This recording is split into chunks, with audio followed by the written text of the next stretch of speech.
ایک فارم میں ایک مرغی اور ایک بطخ رہتی تھیں۔ ایک دن بطخ تالاب کے قریب مچھلیاں پکڑ رہی تھی جبکہ مرغی دانہ چگ رہی تھی۔ بطخ نے کہا، تم میرے ساتھ آ کے تالاب میں کیوں نہیں کھیلتی؟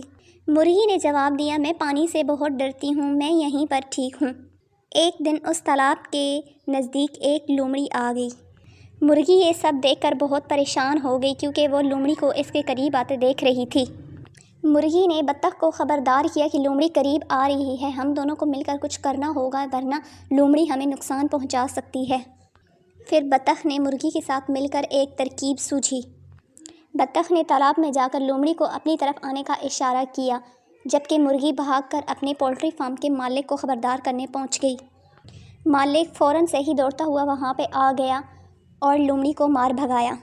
مرغی اور بطخ نے ایک دوسرے کا شکریہ ادا کیا اور ان دونوں میں دوستی کی ایک مثال قائم ہو گئی۔